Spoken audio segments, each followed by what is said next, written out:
vous êtes là pour un cours de FIS 112. Je pourrais vous demander pourquoi vous êtes là. En fait, parce que vous n'avez pas le choix, la plupart d'entre vous, donc c'est une mauvaise question. Je vais la poser autrement. Qu'est-ce que vous pensez qu'on va étudier dans un cours qui s'appelle optique géométrique?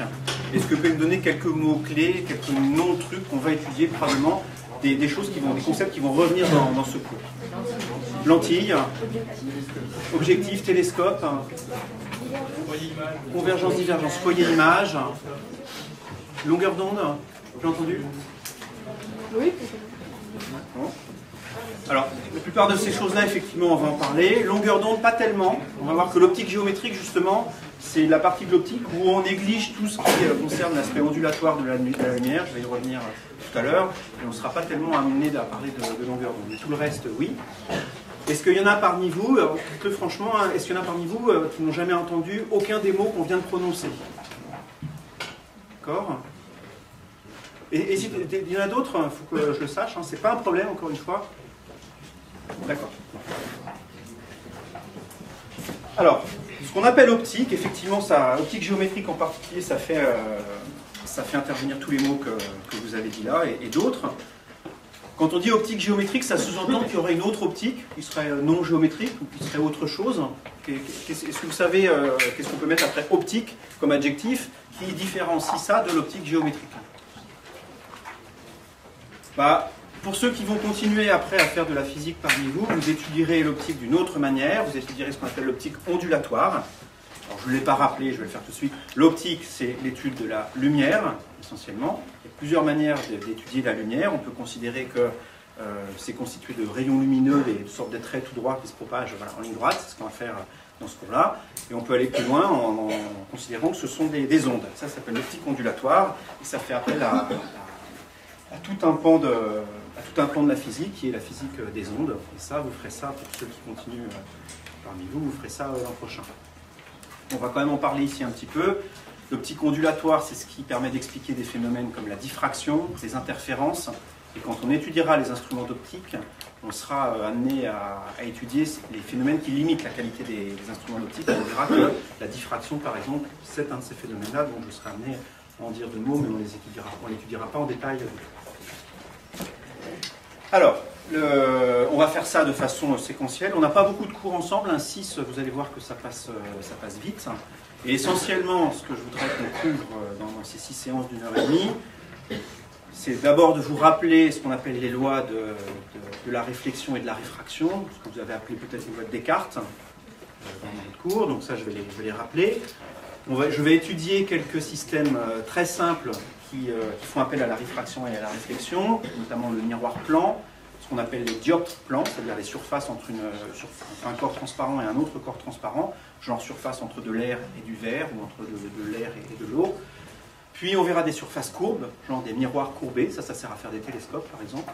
On verra des interfaces courbes aussi, des dioptres courbes, donc des bouts de verre courbés, ça sert à faire des lentilles.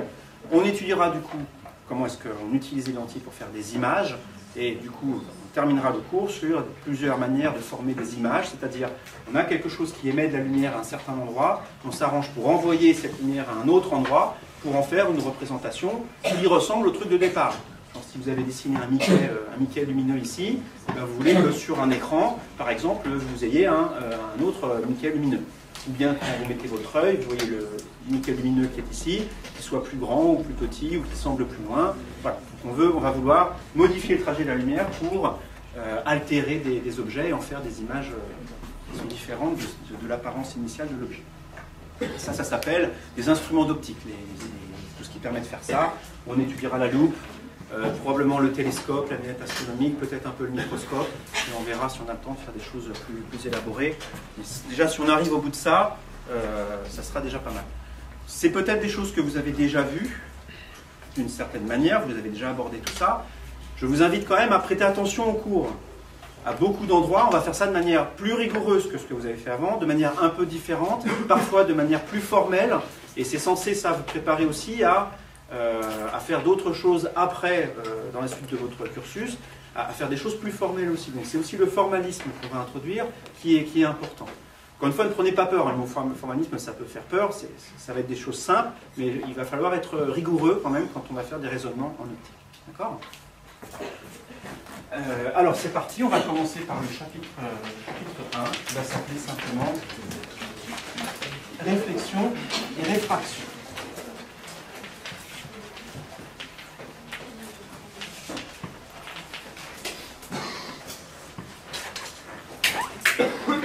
Ce chapitre va être en fait un tout petit peu plus vaste que ça.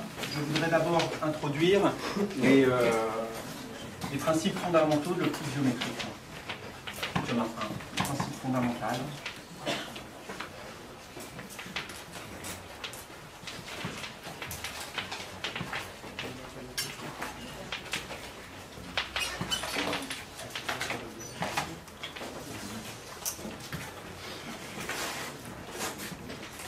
Le principe fondamental de l'optique géométrique, je vais l'énoncer tout à l'heure, mais il dit simplement qu'on peut considérer que la lumière elle est constituée de petits raies, de petits rayons rectilignes, qu'on va appeler des rayons lumineux, et que voilà, la lumière en gros se propage en ligne droite dans certaines circonstances. Et ça, c'est basé sur l'expérience suivante, qu'on va appeler l'expérience de la passoire. Vous pouvez faire chez vous ce soir, si vous avez une passoire. Vous mangez tous des pâtes, donc vous avez tous une passoire. Vous avez tous une lampe de poche, hop, vous allez pouvoir faire l'expérience. Pas de problème. L'expérience est la suivante.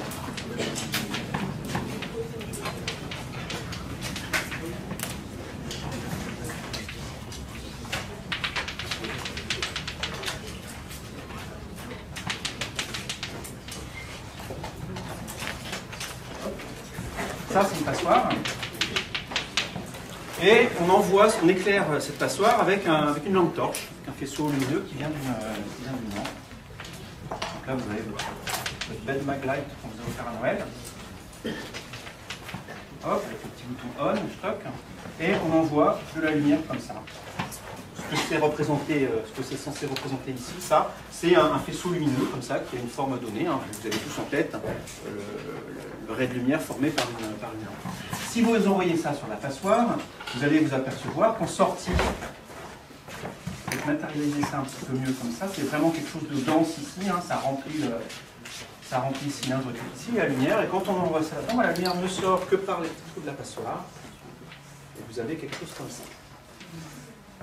Vous vous retrouvez avec tout un ensemble de petits traits lumineux, hein, qui représentent l'endroit, qui correspondent aux endroits où la lumière est passée dans la passoire. Si vous vous amusez à mettre un écran, là, du coup, vous voyez un ensemble de petits points qui correspondent aux endroits où les rayons lumineux viennent taper sur l'écran. En fait, si vous essayez ça ce soir chez vous, ça ne va pas marcher. Vraiment, ce serait trop simple. Qu'est-ce qui va se passer si vous faites ça? Vous allez éclairer votre passoire, et vous n'allez pas voir des rayons lumineux ici, vous n'allez rien voir. Vous allez voir des points ici. Mais entre là et là, probablement, vous ne verrez rien.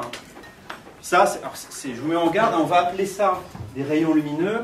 Le mot lumineux ne veut pas dire que ce sont des rayons qui émettent de la lumière. Ce sont des rayons qui représentent la lumière, mais ils ne sont pas en eux-mêmes lumineux. D'ailleurs, dans les programmes de collège et lycée, maintenant, on recommande souvent de dire rayon de lumière plutôt que rayon lumineux. Alors, cette recommandation, elle commence à être un peu ancienne, mais elle n'a jamais pris. Hein. Les gens, depuis toujours, disent rayon lumineux et ils continuent malgré cette recommandation. Et je ferai pareil. Rayon lumineux, ça voudra dire, ce sera équivalent à rayon de lumière. Si vous voulez les voir, là, les petits traits, et ben, ce qu'il faut faire, c'est mettre un milieu là-dedans dans lequel la lumière puisse en fait être visible. Donc si vous prenez de la poussière, par exemple, vous faites tomber de la poussière ici ou de la craie, ça marche vraiment super bien. Vous n'avez pas de craie chez vous. Hein. Et vous tapez comme ça, voilà, au-dessus d'un rayon lumineux, vous allez vraiment voir les petits rayons lumineux là-dedans, simplement parce que les petites particules de craie vont briller juste quand elles passent dans le rayon lumineux, et vous allez avoir une succession de particules de craie qui passent devant les rayons et les matérialisent. Entre parenthèses, ces rayons lumineux, on les voit dans pas mal de films d'espionnage. Chaque fois que vous avez un trésor qui est super bien gardé avec des lasers, il y a une super scène où vous avez des lasers rouges partout. C'est débile, hein. Un laser, on ne le voit pas. C'est d'ailleurs pour ça que c'est un petit peu dangereux comme instrument, s'il est suffisamment puissant. Vous allumez un laser, vous voyez absolument rien là, et puis vous voyez un point lumineux à l'endroit où le laser touche l'endroit où il va. Mais entre les deux, vous n'avez rien. Si vous voulez voir, hop, avec votre craie, vous faites ça. Alors dans certains films, il y a effectivement ça, ils sont obligés de prendre une petite bombe là, pour voir le passage de la lumière. C'est exactement ce que je viens de dire, ça envoie des petites particules qui matérialisent le trajet de la lumière. Mais encore une fois, le faisceau laser lui-même n'est pas visible. Bon. Donc quand on a fait cette expérience, on se dit, bah, d'accord, ce qu'a fait la passoire là, elle a sélectionné parmi la lumière qui était ici, certains des rayons lumineux qu'elle contenait, et on peut très bien faire l'hypothèse suivante, bah, les traits qui sont ici, en fait, ils se prolongeaient là-dedans, celui-là se prolongeait comme ça, celui-là se prolongeait là, etc. Et en fait, le faisceau qui était ici était constitué d'une infinité de petits rayons lumineux qui étaient tous serrés les uns avec les autres. Et ça, du coup, ça formait effectivement un faisceau. Le mot faisceau, hein, ça représente quelque chose de bien précis dans la langue française. Si vous avez un faisceau de branches de bois, ça veut dire que vous avez pris les branches de bois, vous les avez empilées, puis vous les avez prises comme ça, vous avez fait une sorte de bouquet. Hein. Donc c'est vraiment ça, un faisceau lumineux, on peut le voir comme une sorte de bouquet de rayons de lumière. Ça, c'est cette hypothèse-là, donc que les faisceaux de lumière sont faits d'une infinité de rayons lumineux, c'est ça le principe fondamental de l'optique géométrique. Je l'écris et j'en discute.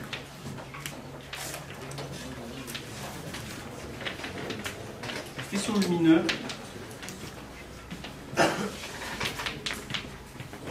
peuvent être décomposés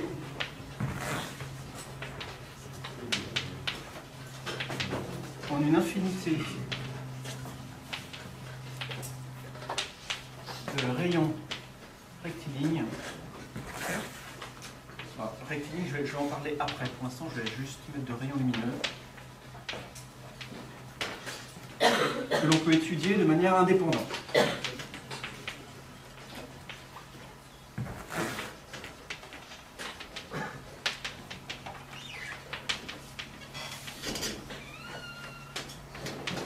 Donc ce que je veux dire par étudier de manière indépendante, c'est qu'une fois qu'on a tous ces rayons lumineux-là, si je veux savoir comment se propage, par exemple, le rayon lumineux qui est ici, je n'ai pas besoin de savoir ce qui se passe dans son entourage, j'ai juste à savoir si lui, il arrive au niveau d'un trou, ah bah ok, il passe, s'il arrive au niveau de là où il n'y a pas de trou dans la passoire, bah, il ne passe pas. Et je n'ai pas besoin de savoir ce qui se passe pour ces rayons lumineux voisins. Pour étudier ce rayon lumineux-là, j'ai juste besoin de savoir ce qui se passe le long de sa trajectoire, s'il y a un obstacle à l'endroit où il arrive ou pas. Ça vous semble évident? Probablement. Il se trouve que c'est faux. D'accord? Et il y a une expérience qui est peut-être un petit peu bizarre pour vous, mais je vais quand même vous la présenter. Imaginez qu'on ait un faisceau de lumière qu'on fait passer dans un trou, comme ça. Donc on a vraiment un gros faisceau de lumière, hein, comme ça, qui couvre largement un trou, et on fait passer ça dans un écran opaque, donc percé d'un trou circulaire. Qu'est-ce qu'on voit à la sortie du dispositif? Bah, la lumière qui arrive ici est bloquée, celle qui arrive là passe. Et ce qu'on voit finalement, c'est en sortie un faisceau qui a la même forme que le trou ici, un faisceau cylindrique qui vient, si on met un écran maintenant d'observation ici, former une tâche circulaire. Voilà, ça c'est ce qu'on a envie de dire si on imagine l'expérience. Ça c'est vrai à condition que, c'est vrai approximativement, à condition que le trou ne soit pas trop petit. Si vous faites l'expérience avec des trous de plus en plus petits, la tâche ici d'abord va effectivement commencer à diminuer comme on s'y attend, mais au bout d'un moment, si vraiment la tâche ici devient trop petite, celle-ci, si le trou ici devient trop petit, la tâche ici va commencer à s'élargir. Donc je recommence, hein, si on ferme la taille du trou ici, vous avez la tâche qui diminue, qui atteint une taille minimum, puis qui se met à augmenter alors même que vous êtes en train de diminuer la taille du trou. Ça, ce phénomène, ça s'appelle la diffraction. C'est quelque chose qui fait intervenir la nature ondulatoire de la lumière. Ça a été découvert il y a pas mal de temps, c'est maintenant bien compris. Et on va ici s'intéresser à l'optique dans des conditions où ce phénomène-là n'a pas lieu. C'est-à-dire on va considérer des obstacles ou des ouvertures dans des faisceaux, dans des écrans, des ouvertures donc, qui sont suffisamment grosses pour que ce phénomène puisse être négligé. D'accord ? Mais il est quand même là, hein, et en particulier, alors ça c'est pas l'expérience bizarre que je voulais mentionner, c'était son introduction. L'expérience bizarre maintenant c'est plutôt la suivante. Imaginez que vous ayez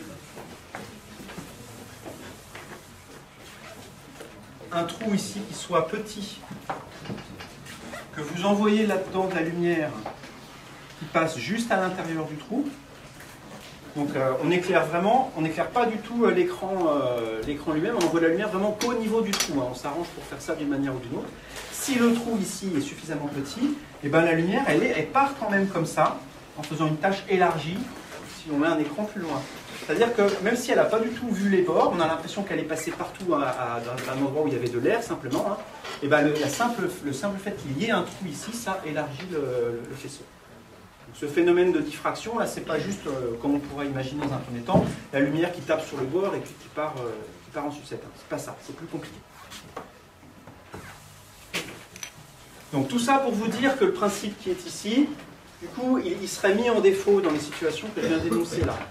Dans ce sens, c'est vraiment un principe, c'est-à-dire, on fait ça souvent en physique, on dit, bah, on va considérer que ça c'est vrai, donc on va éliminer d'emblée les situations dans lesquelles ça ne l'est pas, et tout ce qu'on va faire après ne s'appliquera qu'aux situations où ça c'est vrai. Mais il y en a beaucoup, hein, c'est ça le truc. On peut se permettre de faire cette approximation, parce qu'avec ça, vous pouvez comprendre comment marchent des lunettes de vue, comment marche un télescope, comment marchent les grands télescopes, hein, le télescope spatial Hubble, comment marchent les microscopes que vous utilisez en TP, etc. Hein. Donc je ne suis pas en train de vous dire que, ok, on écrit un truc, c'est un peu pourri, et puis en fait c'est faux, quoi. Oui, c'est faux, non, c'est pas pourri. C'est faux rigoureusement, en toute rigueur. Ça conduit à des petites imprécisions, à des choses qui ne sont pas vraies si on commence à se mettre dans des situations particulières, mais dans beaucoup de situations, ça va donner des résultats qui sont remarquablement corrects. Donc l'optique géométrique est basée sur ça.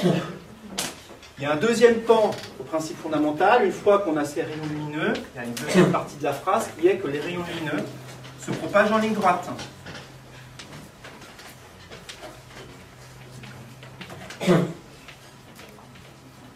Dans les milieux homogènes. Je vais dire tout de suite ce que ça veut dire que homogène.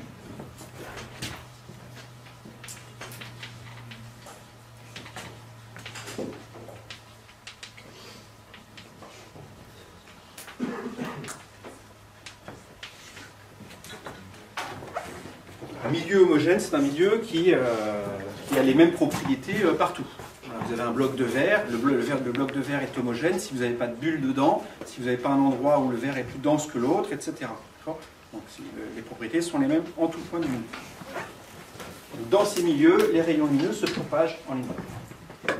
Attention, hein, dans un milieu homogène, peut-être que vous êtes en train de penser, non mais c'est débile, ça on sait que c'est pas vrai, parce que par exemple quand j'ai de l'air et de l'eau, ou de l'air et du verre, par exemple je prends un bloc de verre et j'envoie un rayon lumineux dessus, et ben, à l'interface entre l'air et le verre, le rayon il est dévié. Donc ça ne fait pas une ligne droite en tout.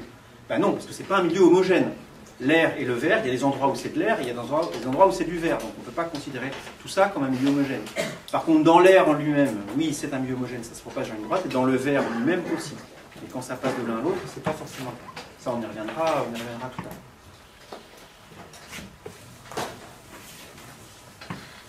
Alors, je voudrais, avant d'en venir vraiment à la réflexion et à la réfraction, des phénomènes que vous connaissez déjà, je voudrais qu'on illustre ça avec un phénomène vraiment tout simple, qui n'est pas forcément très connu, et surtout qui va nous permettre d'introduire déjà quelques manipulations formelles, un petit peu de maths dont on va avoir besoin dans la suite.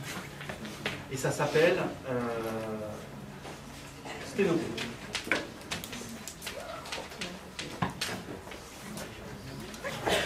Est-ce que quelqu'un sait ce que c'est qu'un sténopée? Ah non. Ouais. C'est une sorte d'appareil photo, tout à fait. Qu'est-ce qu'il a de particulier?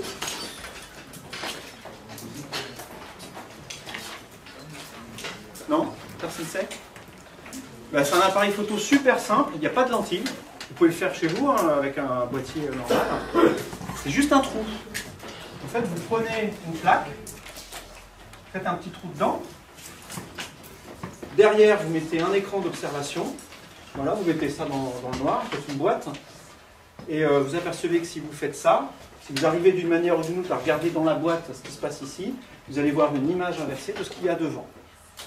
Ça, alors je suis en train de parler d'appareil photo, il n'y a même pas besoin d'appareil photo pour faire ça. Vous prenez un tube de sopalin vide, toc, vous voyez en carton là, hein, les cylindres, le cylindre qu'il y a au centre des tubes de sopalin, paf.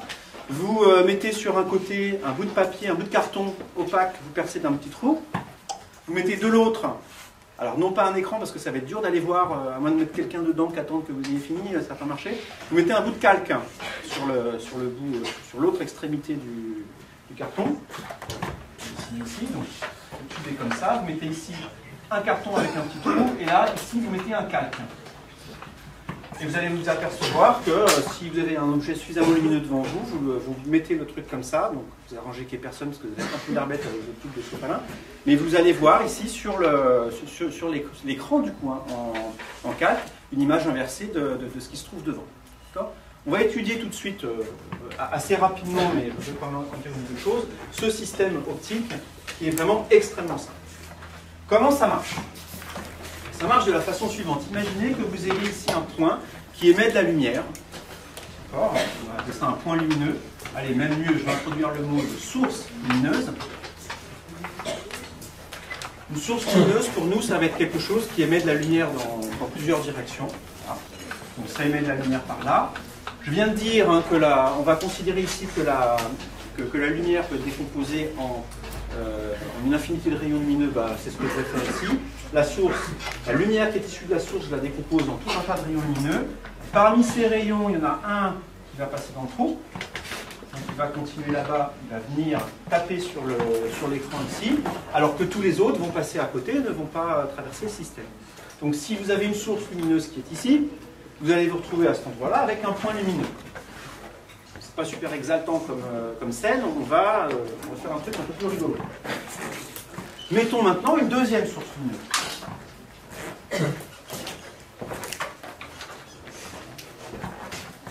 Ici, et plus bas, autre source. Allez, on va faire sérieux, on va leur mettre des lettres. Source lumineuse, une qui est S et une qui est S'. De la même façon, celle-là, elle émet de la lumière un peu partout. Et il y a un rayon ici qui va passer effectivement dans le dispositif, qui va faire un point lumineux à un autre endroit de l'écran. Là, c'est vous qui allez travailler un petit peu. Je vais vous demander de calculer quelque chose. Je vais vous demander de calculer la distance ici entre les deux points sur l'écran. Vous allez voir, ça va nous servir à quelque chose. Je vais l'appeler par exemple petit h.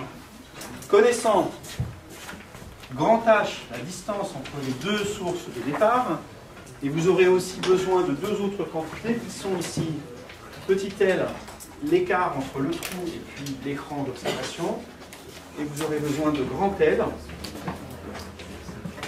la distance entre l'écran et puis la source. Alors c'est peut-être plus judicieux de prendre une définition pour grand L. Je vais regarder tout de suite ce qu'il y a dans les notes pour que vous ayez la même chose ici que ce que vous aurez dans les notes. Les notes sont sur le Moodle, donc vous pourrez aller les consulter.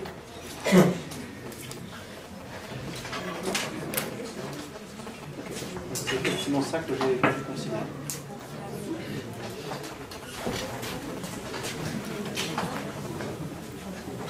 Alors je vais refaire le schéma, mais vraiment de vrais profils, pas en mettant une sorte de 3D perspective là, juste pour vous simplifier un petit peu la tâche.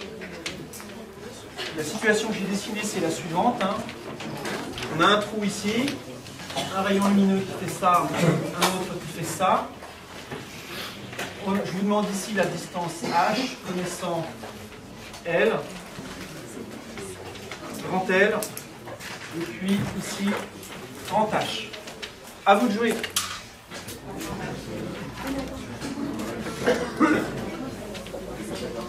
Je vais faire un petit rappel de Thalès ici. Sur moins. Oui. Alors Thalès, vous avez vu le théorème de Thalès sous une forme qui est peut-être un petit peu différente de celle sous laquelle on va l'utiliser ici. Vous m'écoutez tous parce que si vous vous plantez sur Thalès en contrôle continu, moi je ne vais pas plus loin dans la copie. Hein. Enfin, encore une fois, c'est moi qui vais corriger vos contrôles. Et les erreurs de type, de niveau collège, ça m'horripile et je mets votre copie de côté et je ne les veux pas plus loin, d'accord? Donc, au moins une fois, même si vous pensez le connaître, regardez-le quand même. Il y a une manière de se tromper ici, vous pouvez écrire un truc faux alors que vous pensez connaître Thalès sur le bout des doigts.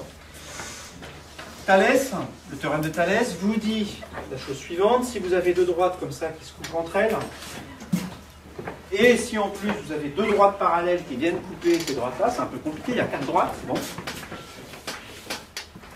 Ça vous dit des choses, Thalès, sur les rapports entre certaines distances qui interviennent là-dedans. Si ça je l'appelle O, A, A', ça je l'appelle B et B'. Alors allez-y, qu'est-ce que quelqu'un peut me dire ce que dit le théorème de Thalès dans cette situation-là? OA sur OA' est égal à OB sur OB'. Tout à fait.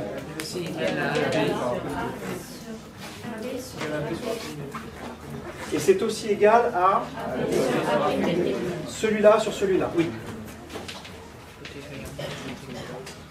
Donc ça, très bien. Vous avez l'air de le connaître par cœur, c'est super. Ça, on aura besoin sous cette formule-là, pas de souci. Ici, on n'est pas tout à fait dans la même situation. Si on veut appliquer le théorème de Thalès ici, les deux droites qui se couvrent, ça va être les rayons lumineux qui sont là. Mais les deux droites parallèles ici, ça va être la verticale ici et la verticale ici. Elles ne sont pas du même côté par rapport au point O. Donc attention. Je vais maintenant refaire le schéma qui est ici, en mettant dans une autre situation où on va supposer que c'est parallèle. Ouais, celle-là à peu près. Ok. Ici, je vais mettre A' de ce côté-là, et je vais mettre B' de ce côté-là. OA sur B. Alors, ce que vous me dites ici, OA sur OB' est égal à OB sur OA'. C'est ça que vous voulez me dire? Oui. Ça, par contre, ça devient faux parce que ici, les positions de A' et de B', elles ont été interverties sur mon dessin. Et que quand on trace comme ça, le point qui appartient à la droite OA, c'est B' ici. On peut intervertir la notation si vous voulez, ou on peut aussi réécrire les lois. Et effectivement, ce que dit le théorème de Thalès, c'est que cette distance-là sur celle-là est égale à celle-là sur celle-là. Ici, les distances et à aucun moment interviennent les distances ici entre ces deux droites-là. Donc, si on applique ça dans la situation qui est au-dessus, le théorème de Thalès vous dit ici que la distance qui est ici, h sur L, est égale à grand H, non pas sur grand L, c'est là où vous pouvez nous faire surprendre, mais sur cette distance-là, c'est-à-dire grand L moins petit l. D'accord? Donc du coup, la distance qu'on cherche, petit h, est égale à grand H, L, sur grand L moins petit l. Voilà. C'est pas compliqué, il faut juste faire attention à appliquer le théorème de Thalès correctement.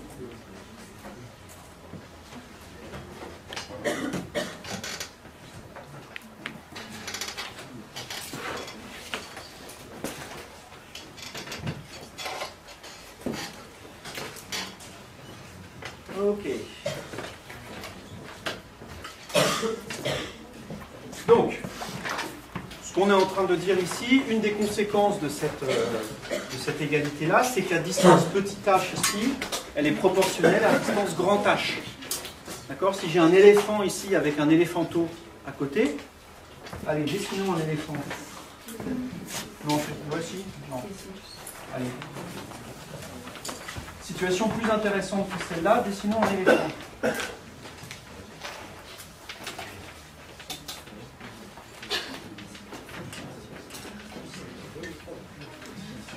Voilà. Si on met l'éléphant devant la boîte ici, ben on a le haut de l'oreille qui va venir faire un point lumineux ici. Hein. Imaginez que l'éléphant, donc la lumière qui est réfléchie par, la lumière du soleil arrive sur le haut de l'éléphant ici et réfléchit dans cette direction-là, ou est réémis dans cette direction-là, traverse le trou, vient taper là. Ce qui est émis par le bout de la trompe, ça fait ça. Ça vient faire un point là. Ce qui est émis par l'œil, ça va faire un point au milieu. Et en fait, vous voyez bien qu'on se retrouve ici avec des distances qui sont partout proportionnelles aux distances qu'il y avait dans l'objet de départ. Ça va s'appeler, d'une manière un peu plus précise plus tard, une image. On a ici un objet et on a ici une restitution de proportions des différents points qui constituent l'objet sur un écran et ça va s'appeler l'image. Et on a du coup ici un éléphant à l'envers. Ok, on a un éléphant à l'envers.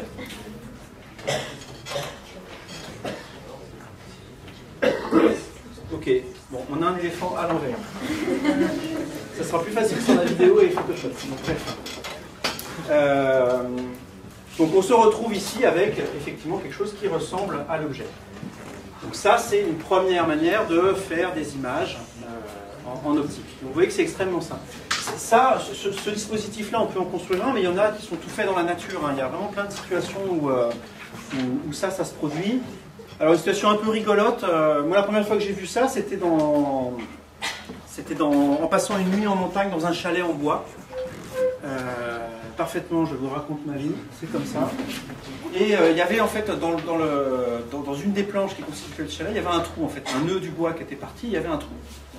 Je travaille toute la nuit, mais ça c'est un autre problème, ça fait pas partie de l'histoire. Au petit matin, sur le mur opposé au petit trou, ben, je voyais le ciel en bas, un peu bleuté, de l'herbe, et puis des vaches à l'envers. Je n'avais pas trop bu la veille, donc je croyais à ce que je voyais à ce moment-là. Et effectivement, ce que j'avais là, j'étais dans un sténopé en fait. J'étais dans ce dispositif-là. J'étais là. Il y avait le trou ici dans un des murs, et ça faisait ici une image de ce qui se trouvait là. Ça, c'est quelque chose que vous pouvez faire chez vous. Hein. Vous ne faites pas tout dans le mur, mais vous bloquez les volets, vous mettez un rideau opaque et vous faites un petit trou, et vous pouvez comme ça projeter l'image de ce qu'il y a de l'autre côté.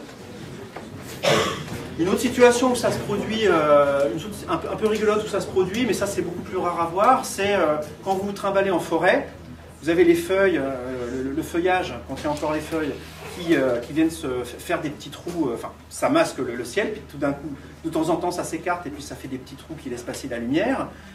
Si le trou n'est pas trop gros, on va revenir tout à l'heure, ce que ça fait, ça agit comme un sténopé, ça fait par terre l'image du soleil, l'image ronde. Donc vous avez le trou ici qui fait, les trous dans le feuillage qui font du soleil, tout un tas d'images rondes. En général, quand vous marchez comme ça, vous ne le voyez pas ça, parce que des images rondes qui se superposent avec tous les trous qu'il y a partout, ça fait quelque chose d'un peu fouillis, on ne s'en rend pas compte. Mais quand il y a une éclipse, on voit effectivement le soleil qui a une forme très particulière, et cette forme, elle est reproduite par terre, et vous avez effectivement au sol tout un tas de reproductions de l'éclipse. Vous trouvez facilement sur Internet comme ça des gens qui s'amusent à faire ça, le récolter des éclipses, qui ont pris des photos en forêt, ou alors simplement une passoire. Hein. Ils mettent une passoire là, chaque trou se comporte comme un sténopé, et vous avez tout un tas d'images du soleil en train de subir l'éclipse au sol. C'est assez impressionnant à voir, et c'est même assez joli. J'ai dit, il faut pas que le trou, il faut que le trou soit petit pour que ça marche. Ben oui, parce que là, en fait, je vous ai menti depuis le début. Il y a un truc que je vous ai pas dit. Il y a un truc qui fait que ça peut pas vraiment bien marcher. Il faut que le trou là, il soit petit. Le trou, il n'est jamais infiniment petit, il a toujours une certaine taille, et du coup, il n'y a pas un rayon lumineux qui passe par le trou. D'accord ? Si je fais un zoom ici sur le trou qui est ici, si je regarde de près, ça a cette tête-là. Hein. Le trou, il peut être aussi petit qu'on veut, je vais aller voir avec une loupe, et ben je vais voir sa taille. Et du coup, c'est pas un rayon lumineux qui passe comme ça, comme je l'ai dit, mais c'est tout un tas de rayons lumineux. Voilà, donc tous les points qui sont issus par exemple du haut de l'oreille de l'éléphant ici ne font pas ici un point, mais ils font un rond. Ils font une tache qui a la forme du trou qui est ici. Exercice numéro 2, pour pas que vous vous endormiez avant le week-end, vous allez calculer maintenant la taille de la tache qui est ici, je vais l'appeler petit d, en fonction de la taille du trou qui est ici. Grand D, et des autres grandeurs qui interviennent dans le texte, enfin dans la situation que l'on vient de déterminer ici. Vous avez grand L là, petit L là, vous avez un trou de taille petit d, je vous demande de déterminer la taille de la tâche grand D qui est ici. La taille petit d de la tâche qui est ici. Allez-y. Le dessin qui est ici est peut-être un petit peu trop confus pour ça, donc je vous invite à en refaire un autre à côté qui représente clairement les rayons lumineux qu'on considère, si ça peut vous aider.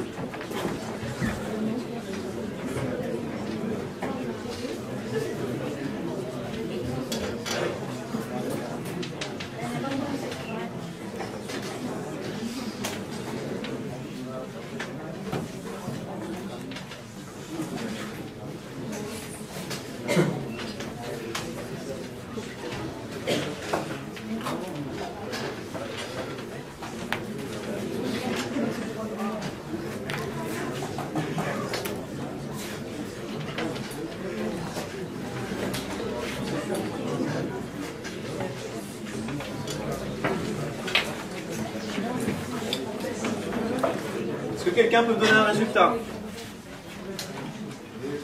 Petit d ici, oui. C'est égal à grand D?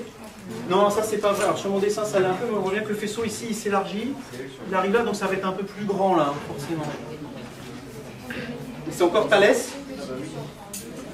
Petit D sur grand D, argue, il prend toute la place l'éléphant. Ouais, forcément, c'est un éléphant. Petit D sur grand D. Non.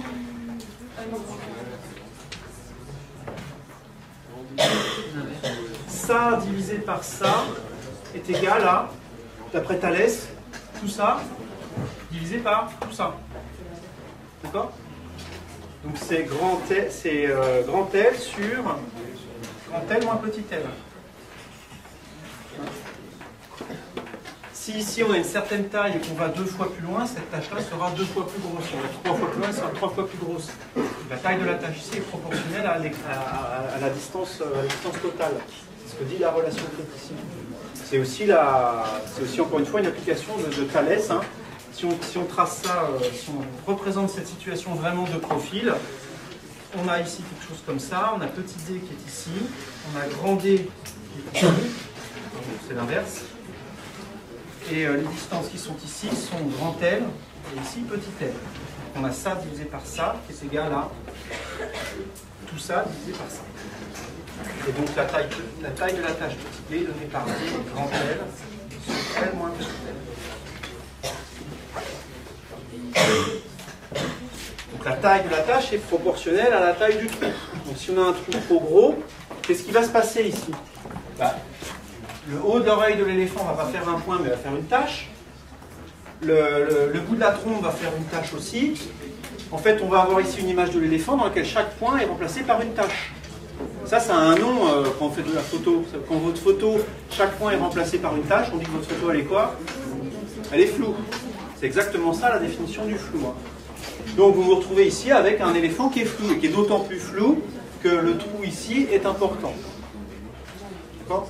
Donc c'est un système, ça le sténopic marche bien si le trou est suffisamment petit.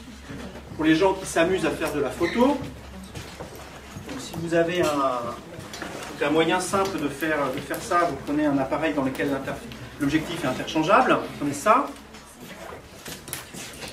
Vous enlevez l'objectif, vous avez juste un appareil nu avec un capteur ici qui va permettre d'impressionner ce qui lui arrive dessus, donc de vraiment faire la photo. Et vous mettez ici, le plus simple c'est de mettre le capuchon. Ça c'est vendu avec un capuchon en général pour protéger de la poussière. Le capuchon vous prenez, faites un petit trou dedans avec une épingle et vous mettez le capuchon. Et vous prenez une photo avec le capuchon. Ça va marcher. Alors le truc c'est qu'il faut que le trou soit suffisamment petit. Je vais remettre ça parce que sinon la poussière de la craie ça va un peu en mettre partout. Si vous faites ça avec un trou qui est vraiment petit, il va falloir un temps de pause qui est long parce que vous avez peu de lumière qui vient. Donc vous n'allez pas prendre de la photo de Formule 1 avec ce genre de truc, hein, ça ne marchera pas. Mais un paysage, ça marche bien, un truc qui demande quelques secondes de temps de pause, ça marche très bien. Donc si vous avez un réflexe, je vous invite vraiment à faire ce genre de manip, hein, c'est vraiment rigolo à faire. Bon. Je vais en venir ensuite à une application en biologie sur ça, mais d'abord, quelqu'un m'a posé une question sur le théorème de Thalès qui ne comprenait pas ce qui a été fait tout à l'heure, et effectivement, il y a un truc sur lequel vous pouviez m'interroger, parce que je suis allé un petit peu rapidement probablement, donc j'y reviens ici.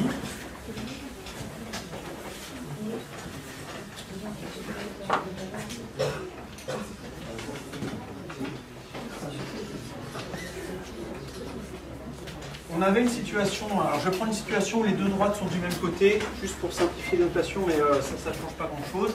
On avait OA, A', BB', et vous m'avez dit tous en chœur que effectivement OA' sur OA est égal à OB' sur OB est égal à A' sur AB. Sur BB'. C'est pas l'inverse, monsieur. Vous n'avez pas arrivé. A'B' sur AB, ça vous va? Ok. Et quand je l'ai appliqué, en fait, c'est pas ça que j'ai fait, effectivement, parce que j'ai pas utilisé ici les distances qui sont là, mais j'ai pris ces distances-là. J'ai dit que ça c'est petit L, en gros, et ça grand L, enfin, avec une notation un peu similaire. Et ce que j'ai fait donc, c'est que j'ai pris comme distance, les distances qui sont là, j'ai pris un point C qui est ici, et j'ai appliqué ça à OC et à OC'. D'accord? Alors, c'est même pas le fait que ça soit des angles petits. En fait, on peut appliquer Thalès avec cette distance-là et puis celle-là. avec cette distance-là et celle-là, et en fait on peut montrer assez facilement, je ne vais pas faire la démonstration ici, mais que ça c'est aussi égal du coup à OC' sur OC. D'accord? La distance qui est ici, ça divisé par ça, est égal à OC' sur OC. Ça se fait vraiment simplement, je vous dis la démonstration, hein. Je ne vais pas la faire pour que vous faites l'effort de mettre ça en forme si vous voulez, mais Thalès vous dit que la distance qui est ici, A'C' divisé par tout ça, est égal à ça divisé par ça. Vous faites la même chose en bas, ça divisé par ça est égal à ça divisé par ça. Vous additionnez les équations que vous allez trouver, ça va vous dire que ça divisé par ça est égal à ça divisé par ça. D'accord? Je viens de faire la démonstration oralement. Si j'ai le courage, je mettrai dans la vidéo, là, sur ce que je viens de parler, la démonstration mathématique. Mais je vous invite avant vraiment à le chercher et à essayer de comprendre pourquoi c'est clair. Donc on peut aussi appliquer Thalès avec les distances qui sont là. Et c'est ça que j'ai fait depuis 7 ans.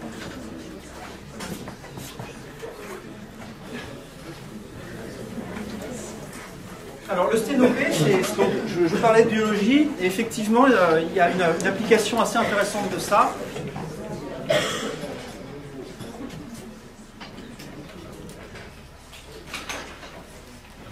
C'est bon? C'est à toi que je parle. C'est bon?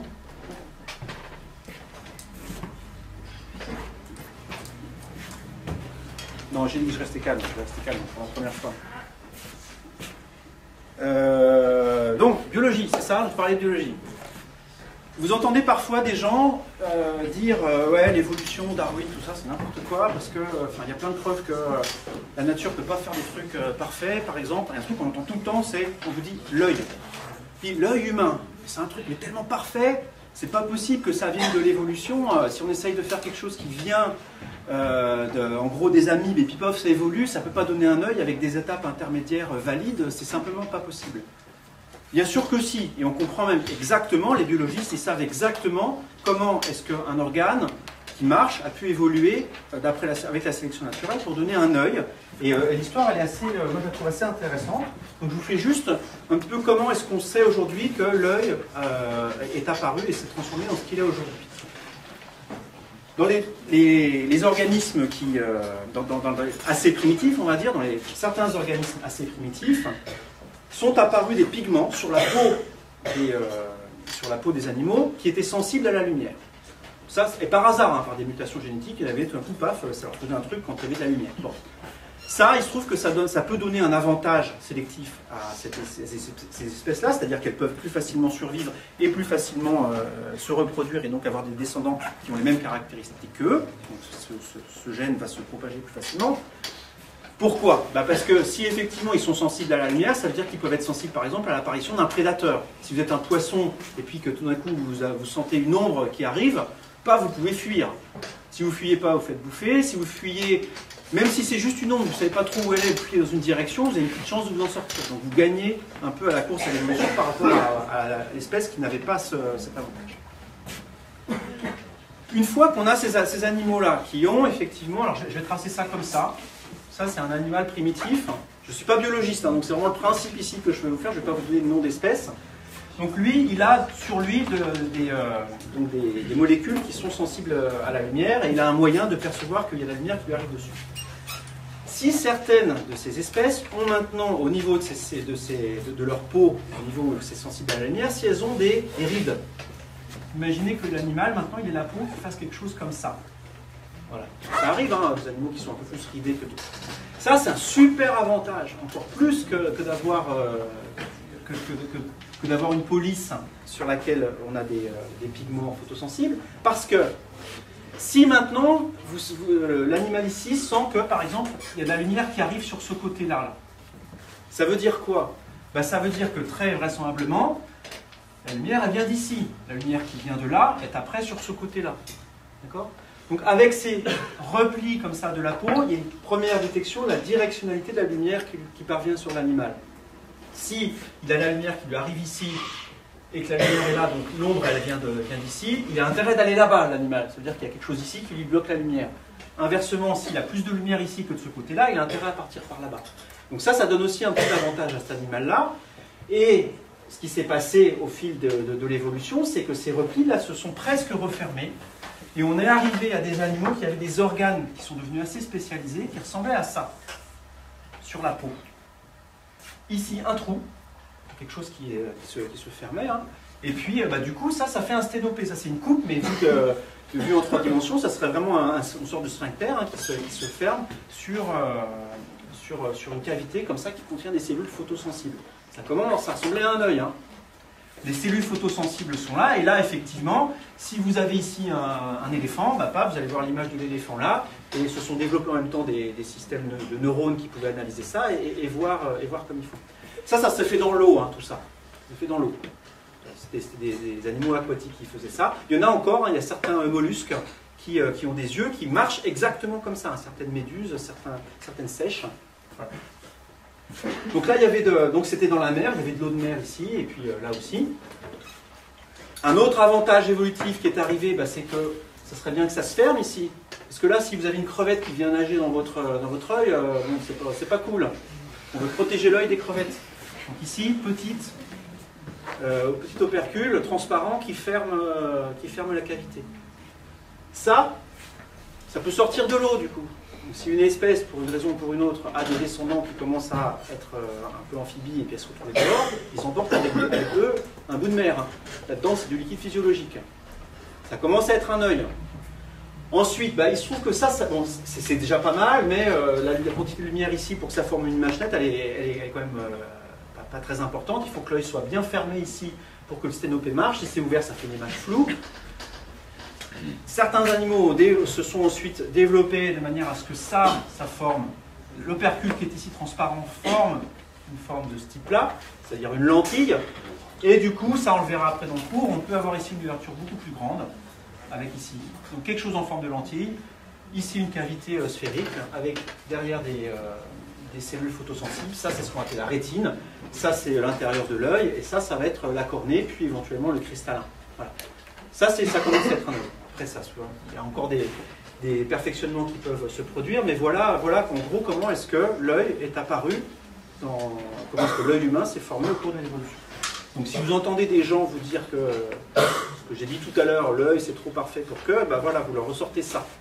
Et c'est pas juste inventé, c'est documenté. Hein. On a des traces des différentes étapes. Il y a encore aujourd'hui des espèces qui en sont restées, on va dire, à chacune des étapes qui précèdent là. Des poissons qui ont une peau photosensible, il y en a plein. Des poissons qui ont des replis photosensibles, il y en a plein. Des poissons ou des mollusques qui ont des sténopés, il y en a aussi. Donc, voilà.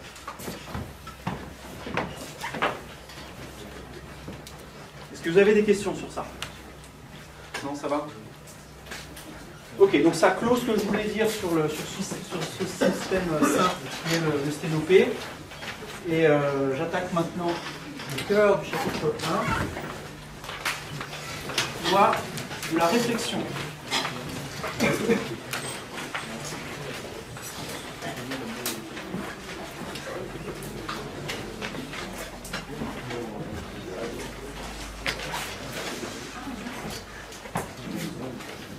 Alors on va être amené, en étudiant différents systèmes optiques, à considérer des surfaces sur lesquelles la lumière se réfléchit. Je vais peut-être dire un mot sur ce que c'est que cette réflexion. Quand vous avez de la lumière, vous avez le soleil par exemple, qui éclaire un objet, dans la plupart des cas, l'objet ne réfléchit pas à la lumière. C'est assez rare que ça réfléchisse. Ce qui se passe, c'est quelque chose d'un petit peu différent. Parfaitement, c'est le quart d'heure bucolique. Typiquement quelque chose qui réfléchit peu la lumière.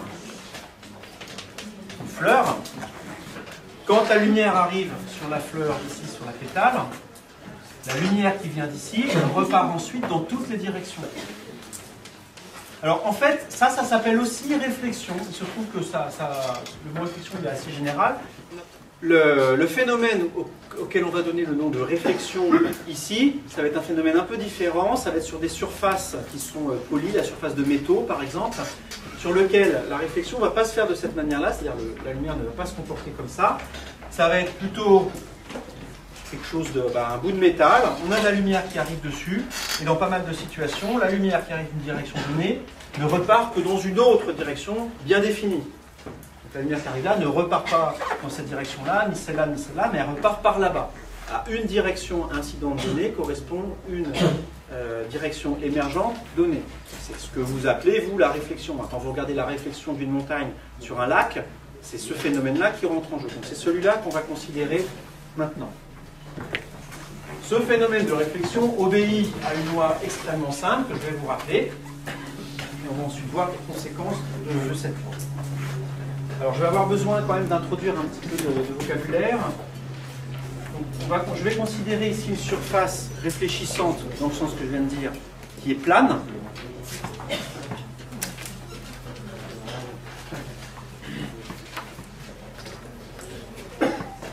Ça n'a pas besoin d'être plan, mais pour l'introduction que je veux faire ici, ce sera plus simple dans cette situation.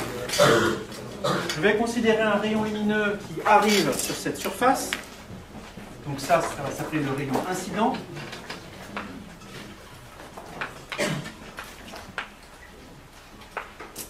Et je vais avoir besoin d'une direction privilégiée qui est relative à la surface, qu'on va appeler la normale à la surface. C'est la direction qui est comme ça. C'est la direction qui est perpendiculaire à la surface. Donc hein, vous avez une surface donnée, c'est la droite qui est perpendiculaire à toute droite, toute droite du plan. Ça s'appelle la normale à la surface. Les lois de la réflexion, il y en a deux en fait. Il y en a une qui vous donne l'angle avec lequel le rayon réfléchi repart, en fonction de l'angle d'incidence que je vais définir tout de suite, et vous dit aussi dans quelle direction ça repart. La première loi de la réflexion vous dit que d'abord, le rayon réfléchi, que je vais tracer tout à l'heure, est dans le plan défini par la normale et le rayon incident.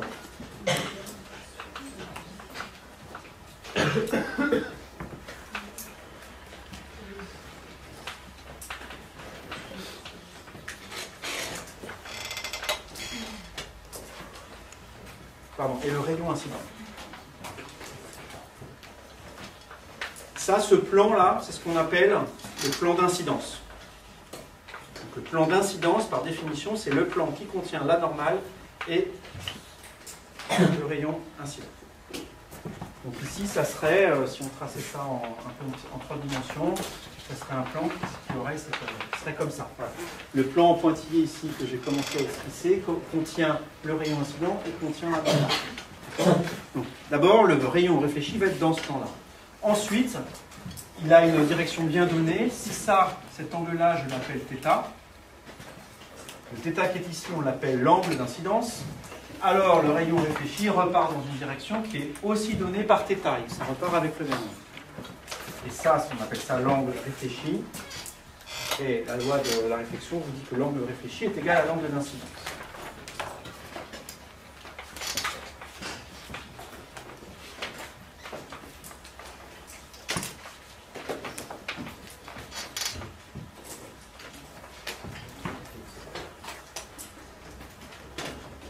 C'est extrêmement simple, hein. Vous l'avez tous déjà vu, voilà, je vous le redis, on va maintenant explorer quelques conséquences de ça.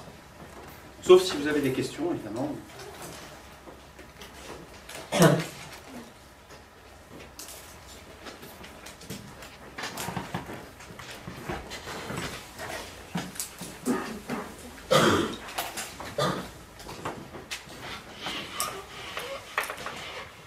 La première conséquence importante de ça, c'est ce qu'on appelle le stigmatisme du miroir plan. Si pour une raison ou pour une autre, vous avez débranché vos neurones en vous disant que tout ce qu'on a fait jusqu'à maintenant c'est trop facile, rebranchez-les maintenant. Ça ne va pas être tellement plus compliqué, mais c'est probablement des choses que vous n'avez pas vues. Donc on va mettre ici en évidence une propriété vraiment fondamentale du miroir plan, qui s'appelle le stigmatisme. Le miroir, je le dessine comme ça. Les miroirs, on les dessine souvent de cette manière-là en optique. On met des hachures du côté où la lumière ne passe pas. En fait. Donc dans un miroir, ici un miroir plan, on a de la lumière qui arrive comme ça. Elle ne traverse pas. Elle repart comme ça. Alors ça vous semble évident? J'ai déjà dit ça plusieurs fois en mécanique, et là je vais le redire encore une fois, ça c'est quelque chose, vous allez vous tromper. Là vous trouvez ça évident, Mais je suis sûr que dans un tiers des copies du prochain contrôle, un tiers des copies, hein, je vais voir des rayons qui font ça ou qui font ça. Vraiment, hein. Parce qu'à un moment, vous allez confondre avec une lentille ou avec un autre truc. Non, s'il y a des hachures comme ça qui désignent un miroir, la lumière ne passe pas de ce côté-là. D'accord? Donc le rayon lumineux ne traverse pas. Faites l'expérience chez vous, prenez un miroir, planquez-vous dans l'armoire de la salle de bain, demandez à quelqu'un d'allumer la lumière, vous ne la verrez pas. Alors, la propriété du miroir que je voudrais considérer, c'est la suivante. On va considérer ici qu'on a une source qui émet de la lumière, et on va construire différents rayons lumineux qui sont émis par la source, et on va voir comment est-ce qu'ils sont réfléchis par le miroir, et on va voir une propriété intéressante qui est qu'ils semblent tous provenir d'un point qui est situé ici, symétrique de S par rapport au miroir. Donc, encore une fois, cette propriété vous semble probablement évidente. Attention, la démonstration ne l'est pas forcément pour tout le monde. Ça fait appel à de la géométrie, il y a un ou deux trucs à dire. Donc soyez contents si vous avez compris la démarche ici, pas le résultat. Évidemment, le résultat, vous le connaissez. D'accord ? Alors, c'est parti. On va commencer par considérer un rayon extrêmement simple, pour lequel on peut savoir facilement ce qu'il devient. Je vais considérer un rayon qui arrive ici perpendiculairement au miroir. Quel est l'angle d'incidence de ce rayon? J'entends 90, 0, 180. Donc l'angle d'incidence, c'est l'angle qui est ici, là. C'est 0, effectivement, on est dans le cas où ce rayon, il est collé comme ça. Donc l'angle d'incidence ici est nul. Donc l'angle réfléchi est nul. Il repart dans la direction initiale. Très bien. Je vais mettre en jaune ici le rayon qui repart. En blanc, le rayon incident, en jaune, le rayon réfléchi. Jusque-là, il n'y a pas de quoi se rouler par terre, on est bien d'accord, ne nous roulons pas par terre tout de suite. Ça. Prenez maintenant un deuxième rayon qui arrive ici avec une incidence que je vais noter. Je vais mettre en rouge les normales par la suite. Si ici j'ai une incidence θ, ça repart dans cette direction-là avec le même angle θ.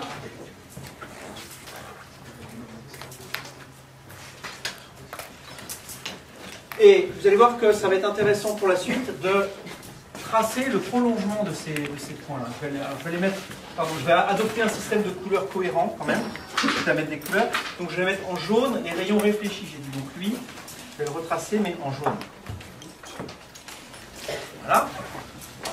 Et je vais tracer ici en pointillé le prolongement de ces rayons réfléchis.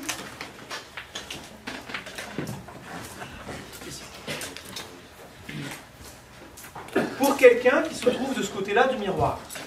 Et donc la lumière ici, qui est émise de S, va vers le miroir, revient. S'il n'y a que ces deux rayons-là, le rayon jaune qui est ici et le rayon jaune qui est ici, le gars qui est ici et puis qui regarde dans la direction du miroir, il a l'impression que ces deux rayons-là proviennent finalement de ce point-là. Si on avait ici pas de miroir et une source S' ici, du point de vue de ces deux rayons-là, ça serait vraiment complètement équivalent. Ici, je mets une source que je vais appeler S'. La question que je pose maintenant, c'est si on prend un troisième rayon avec une incidence encore différente, je vais le prendre vers le haut, ce rayon-là, il est aussi réfléchi en respectant les lois que je viens de donner. Je vous demande maintenant de démontrer que si j'appelle ici S seconde le point où se coupe le prolongement de ce rayon réfléchi et puis de celui-là, je vous demande de montrer que S' est égal à S seconde. Qu'en fait, ces trois rayons ici semblent provenir du même point. Ici, c'est une démonstration de type mathématique, hein, c'est juste de la géométrie. Est-ce que vous pouvez montrer que les points S' et S seconde sont confondus? Je redis oralement ce que sont S' et S seconde. S', c'est le point où se croise le prolongement ici du rayon réfléchi, le premier que j'avais dessiné, et le deuxième. S seconde, c'est le point où se croisent les prolongements du premier rayon que j'ai dessiné et du troisième. Montrer qu'ils sont effectivement confondus. Je vous laisse une minute pour réfléchir, et puis on fera ensemble tout ça. D'accord. Alors je voulais pas le faire comme ça, mais c'est bien aussi, donc je vais essayer de suivre précisément ce que tu dis. Donc ça, on va l'appeler alpha. cet angle-là, c'est celui-là que tu fais intervenir. Alors, tu me dis que cet angle alpha, on le retrouve ici. C'est vrai ça? Bah oui, parce qu'en fait, du coup, alpha il est ici en dessous. Je prolonge la normale là. Effectivement, l'angle θ qui est ici, on le retrouve ici. Oui, et donc après, avec les angles alternes. Enfin, on le retrouve, pardon, ici. Et sinon, on peut dire que alpha, c'est ce qui est en dessous de... Alors alpha, moi je le vois ici. Hein. On est d'accord? Mais aussi en dessous, ouais. Alors qu'ici, on a θ.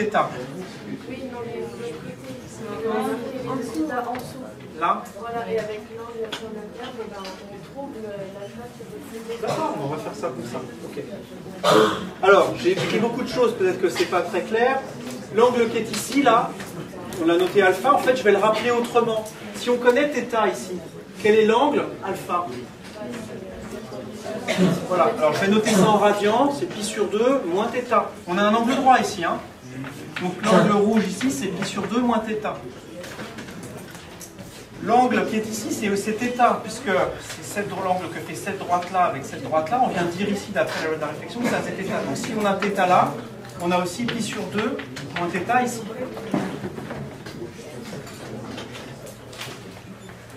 Comme on a un angle droit à cet endroit-là, ça vous dit effectivement, avec simplement en appliquant la trigonométrie, on a effectivement, puisqu'on a une longueur donnée ici, on a le même angle ici, on a que cette longueur-là est égale à cette longueur-là. C'est tout à fait une manière de faire.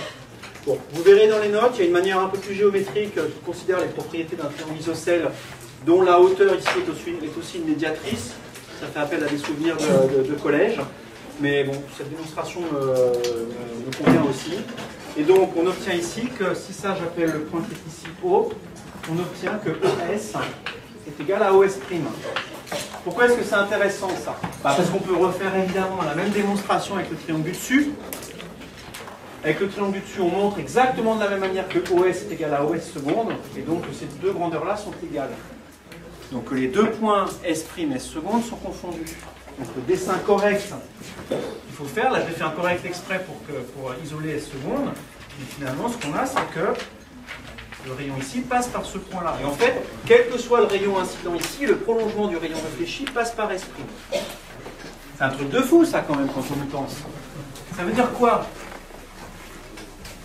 Ça veut dire que si on met un objet devant un miroir, donc je vais faire le dessin ici de manière un petit peu plus complète, S' ici, je prends n'importe quel rayon qui semble provenir d'ici. Je vais même essayer de faire un effort pour les faire droits. Voilà. Je prends autant de rayons que je veux. Tous les rayons réfléchis ici semblent provenir de ce point de vue, de ce point-là. Ça veut dire que si vous avez un gars qui est là et qui regarde dans la direction du miroir, pour lui, tout se passe comme si la source S n'était pas là, mais se trouvait ici. D'accord ? Tout se passe comme si. Ça, c'est là une propriété évidente des miroirs. Ça veut simplement dire que quand vous mettez un objet devant le miroir, vous avez l'impression qu'il est là. Là, on n'a pas inventé l'eau chaude. Hein. Bon. Cette propriété, elle porte un nom parce qu'elle est rare dans les systèmes optiques et du coup, elle est aussi assez précieuse quand on arrive à la réaliser. Cette propriété qui fait que tous les points issus d'un point source, tous les rayons issus d'un point source semblent provenir d'un même autre point, ça s'appelle le stigmatisme. Plus précisément, ça va s'appeler le stigmatisme rigoureux. On verra la prochaine fois une autre notion un petit peu moins forte de stigmatisme approché. Donc je vous donne ici la définition du stigmatisme rigoureux. C'est quand tout rayon lumineux issu d'un point S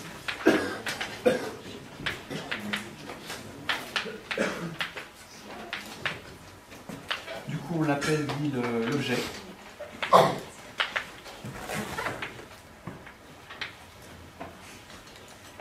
semble provenir, je vais mettre où converge vers, on aura les deux situations en fait, ça on aura l'occasion d'y revenir dans la suite du cours avec d'autres exemples. Semble provenir de converge vers un même point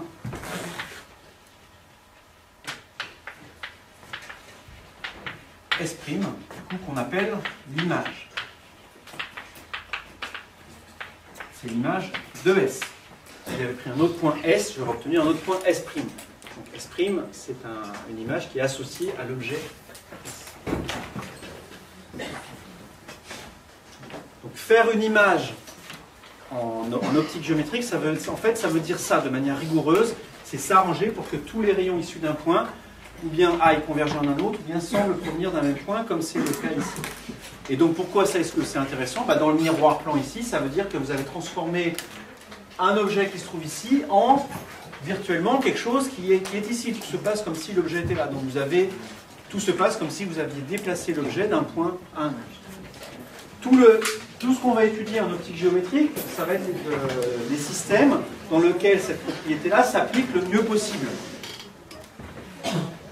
Si on arrive à faire un système pour lequel vous avez ici une planète qui est lointaine, stock, vous la regardez à travers un système et les rayons lumineux issus de ça, tous les rayons lumineux issus par exemple du bout ici de l'anneau arrivent ici, ceux issus de l'autre bout de l'anneau arrivent là et vous arrivez à faire ça.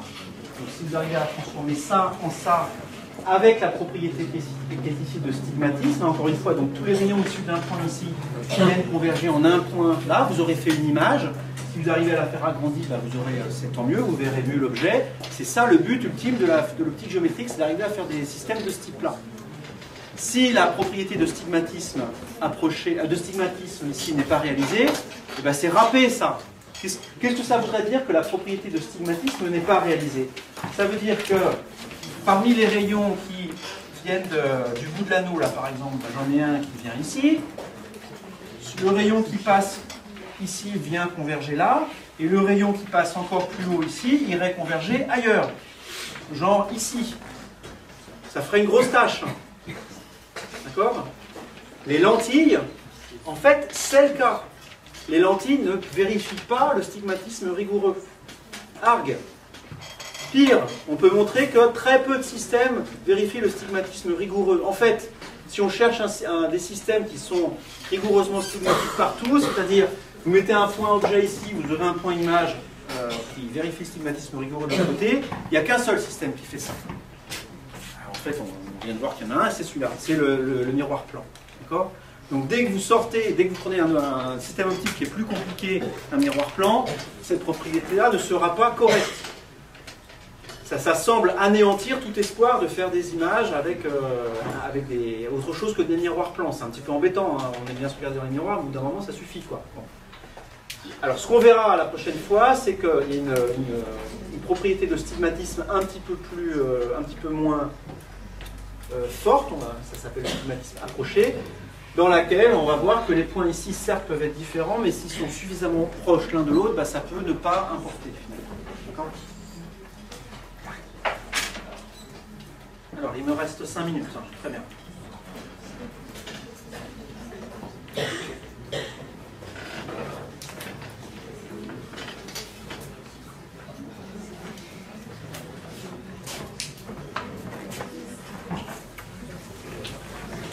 On va introduire sur ce système simple la notion de relation de conjugaison et puis on s'arrêtera là.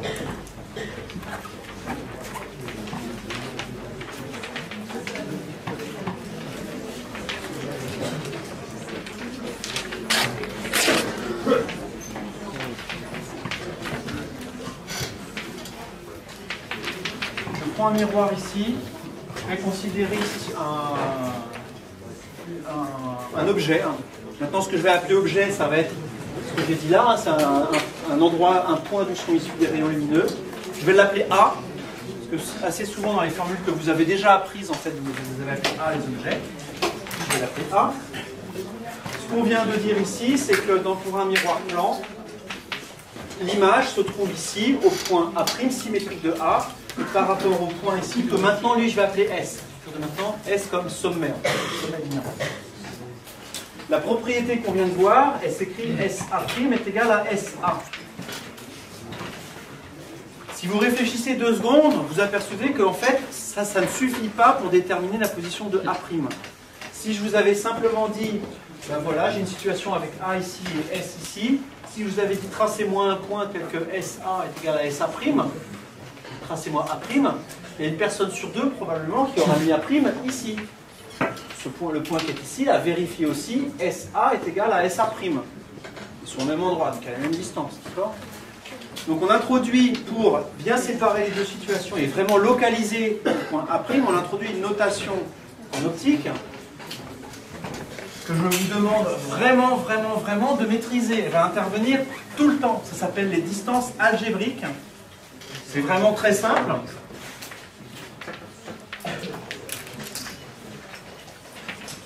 Pour définir des distances algébriques, ça va être pour des points qui sont sur un axe. On a un axe qu'on oriente avec un sens positif. On commence par définir un sens positif arbitraire. En général, vous choisirez celui que vous voulez, peu importe. Simplement, une fois que vous avez cet axe positif, vous écrivez des grandeurs de ce type-là. SA avec une barre dessus, ça va vouloir dire distance algébrique. Cette distance va être positive si A se trouve à droite de S, c'est-à-dire si on va de S vers A dans le sens positif, et va être négative dans le cas contraire. Au tableau, là, est-ce que la distance SA est positive ou négative? Elle est négative. Et je vais l'écrire de cette manière-là, exprès pour vous embêter. C'est moins SA. SA, c'est une distance, hein, c'est quelque chose qui est toujours positive. Hein, ça, c'est, voilà, la distance entre S et A est de 3 cm. Et donc le SA bar qui est ici, on utilise comme ça, SA bar, la distance algébrique entre S et A, est égale à moins SA. En revanche, AS, c'est égal à plus SA. Est-ce que c'est correct si j'écris SA est égal à moins AS?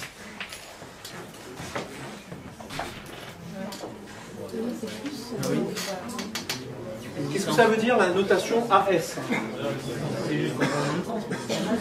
La distance AS, c'est la même que la distance SA. La distance, c'est positif. Donc ça, c'est correct, oui. Est-ce que c'est correct si j'écris AS est égal à AS? Oui, pour la même raison. Oh, très bien.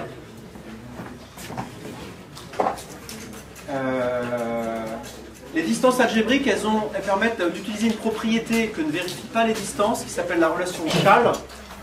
Vous allez écrire ici, parce que ça on en aura probablement besoin aussi. Quand on a trois points qui sont alignés, on peut écrire que AC avec une barre est égal à AB avec une barre, plus BC avec une barre. Les distances algébriques, on peut introduire un point B ici, si vous voulez, et séparer les deux. Ça, c'est vrai pour toutes les distances algébriques. Si A, B et C sont alignés. C'est-à-dire, dans une situation où j'ai A, B et C comme ça, ce que je suis en train de dire, c'est que AC bar ici, c'est égal à AB bar plus BC bar. Ça, c'était vrai pour les distances aussi. Hein. Dans cette situation-là, on a aussi d'ailleurs AC est égal à AB plus BC. Par contre, imaginez que je prenne un point A ici, un point B ici, un point C ici. AC n'est pas égal à AB plus BC. Hein. AB, c'est déjà plus grand que BC, c'est plus grand que la C, donc on a cette distance-là, plus encore celle-là, bah, ça ne fait pas du tout celle-là, il faudra un signe. Donc ça, c'est pas vrai. Par contre, pour les distances algébriques, c'est correct. Dans les deux cas, AC bar est égal à AB bar plus BC bar. Simplement parce que là, maintenant, les grandeurs, elles ont des signes qui font que cette égalité est respectée. Avec ces distances algébriques-là, du coup, on peut écrire la relation de conjugaison du miroir.